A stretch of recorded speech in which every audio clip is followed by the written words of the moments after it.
Do you want to play Cleric for the support role that it provides a party, but you want to be more of a frontliner, gaining extra attacks per turn, and buffing you and your allies' chance to hit? And this might be the subclass for you. Hey guys, Omaha here. Today I'm going over the War Domain subclass for the Cleric, and I'm going to show you everything you unlock for levels 1 through 12. Clerics are representatives of the gods they worship, wielding potent divine magic for good or ill. So clerics will get the weapon proficiencies Simple Weapons and Morning Stars, which adds your proficiency bonus to attack rolls with those weapon types, making it easier to hit. And then for armor, you got light armor, medium armor, and shields. So wearing those armor types will not impose a disadvantage on your attack rolls or prevent you from casting spells. You're also going to start with the level 1 spells Cure Wounds, Guiding Bolt, Healing Word, Inflict Wounds, and Bane. So while we're on the topic of spells, I just want to mention at the time of this recording, I have done a video for all the evocation spells, one for all the enchantment spells, and one for all the illusion spells in the game. I go pretty in depth on each spell and show you what they look like. So if you guys want to see those, I'll link one of them at the top. And as a cleric, you'll get 2 level 1 spell slots to start, which are restored on a long rest, and you'll get domain spells. So you can gain spells from your domain. They're always prepared. They're not going to count against your maximum prepared spells. You'll be able to choose 3 cantrips from Thaumaturgy, Sacred Flame, Guidance, Resistance, Light, Blade Ward, and Produce Flame. You'll then choose your subclass, and for the video I'm choosing War Domain. Fortified by Holy Zeal, you brandish an arsenal of sacramental savagery to use against those you deem unrighteous. This will grant you more proficiencies, martial weapons, and heavy armor. It'll also give you 2 spells that are always prepared, Divine Favor and Shield of Faith. And then you'll get the subclass feature War Priest. When you make an unarmed or weapon attack, you can spend a War Priest charge to make an additional attack as a bonus action. So to start, you're going to get 3 of these War Priest charges, and they're going to replenish on a long rest. So here I'll attack. I missed. Then I can use a War Priest charge. Here it shows my main hand attack uses a bonus action and a War Priest charge. I'll do that.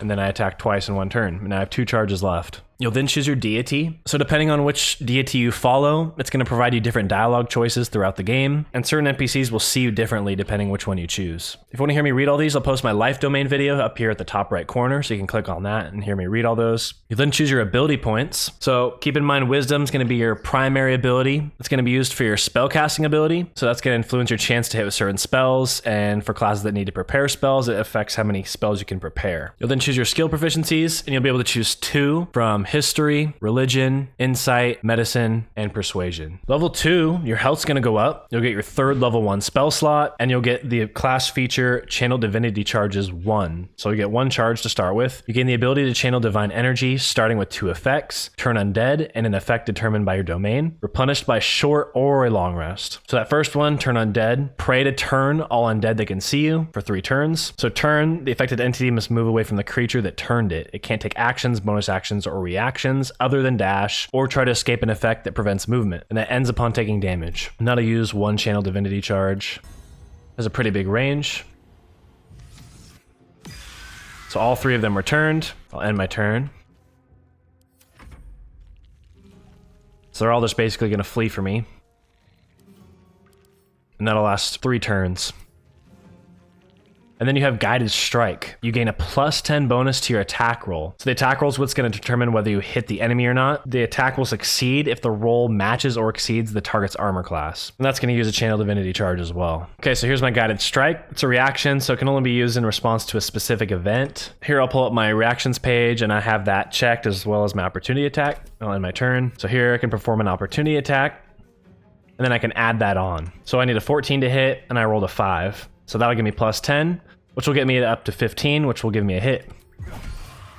So there I hit him. Here's the extra roll. You can see I rolled a 3, and I got +2 for my proficiency bonus, then +10 from the Guided Strike, which gave me 15. And he had an armor class of 14, so that's how I hit. Okay, and then here, if I go for a normal swing, it'll pop up. Since I needed a 14 to hit and I rolled a 13, it'll ask me if I want to use this. It doesn't seem to pop up when you're already going to hit, but here it is.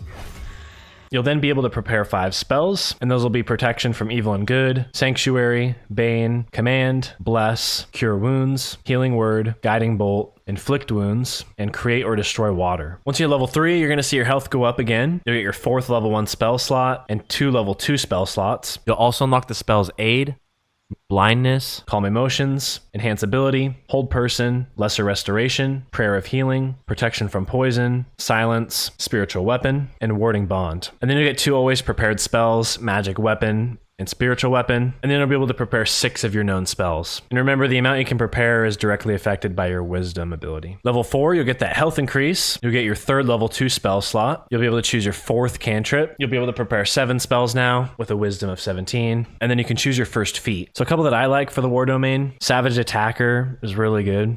Shield Master is actually pretty good as well. Alert is actually surprisingly decent because you get the extra initiative since your dexterity might not be very high. And then also you won't miss out on turns due to being surprised. And obviously ability improvement's great. At level 5, you'll get that health increase again. You'll get 2 level 3 spell slots. And the class feature Destroy Undead. When you successfully turn an undead creature, it also takes 4 to 24 radiant damage.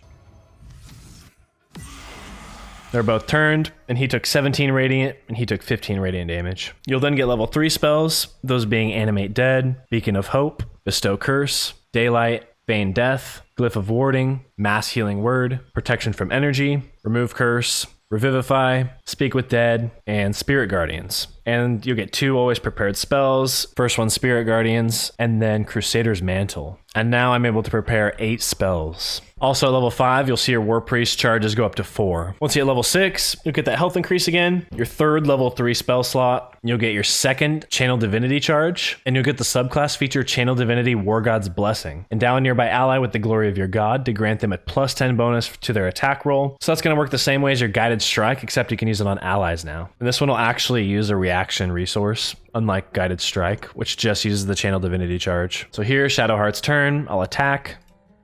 And then it pops up asking me if I want to use War God's Blessing, so I do.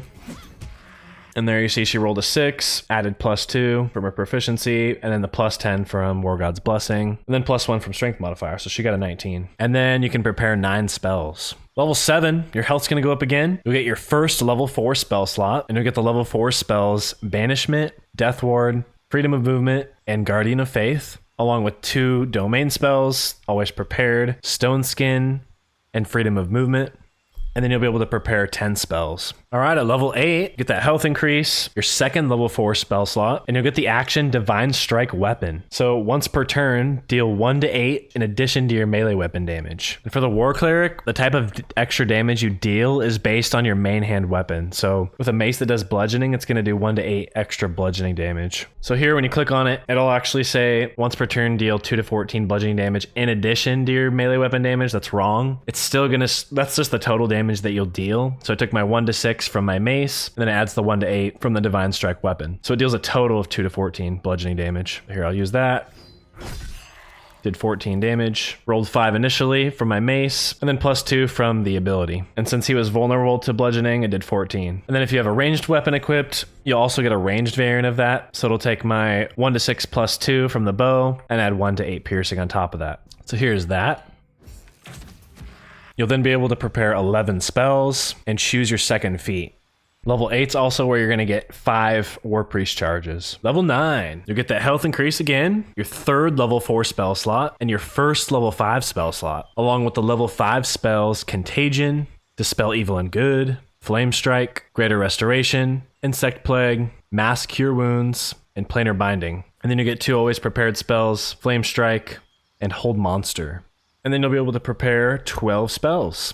All right, level 10, you'll get that health bump, your 2nd level 5 spell slot, and the class feature Divine Intervention. You can cast Divine Intervention to invoke your god's aid. Once used, this can never be used again. And that also includes if you respec. So if you respec, you're still not going to be able to use it. So it says, call upon your deity in your moment of greatest need. Once they interfere, your deity will never do so in this manner again. The caster can only use this feature once in their adventure. You'll also get your 5th cantrip, and then you can prepare 13 spells. All right, so Divine Intervention is going to give you 4 different variants. The first one's going to be Divine Intervention Sunder the Heretical. That's going to do 8 to 80 radiant damage. Call upon your deity to bring forth a radiant cataclysm upon all nearby enemies. And on save, the targets will still take half damage. So here you can see the range of that. It's a range of 50 feet, so it's pretty big. Next up, there's Divine Intervention, Opulent Revival. Resurrect fallen companions with half their hit points and restore all nearby allies as if they had long rested. So here you can see somebody down 2 of my companions and killed one of them. I don't know how that happened, but here's my Opulent Revival. Voila, they're all back. Next up, we have Golden Generosity. Call upon your deity to provide you with a rich bounty of potions and camp supplies.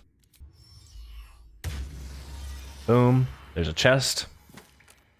Got all kinds of goodies. Camp supplies here.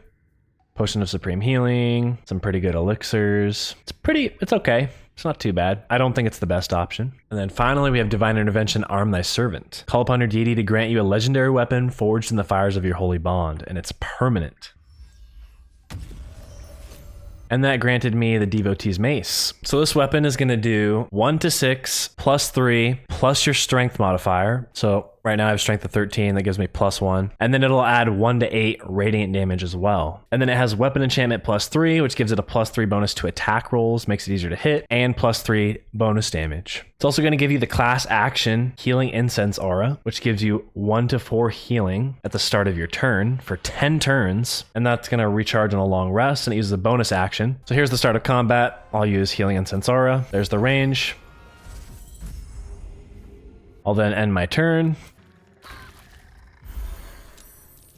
There, it's my turn, and I just healed all of them for 1 to 4. Then I'll keep going on for 9 more turns. So here's a swing with that just to show you what you can kind of expect damage-wise.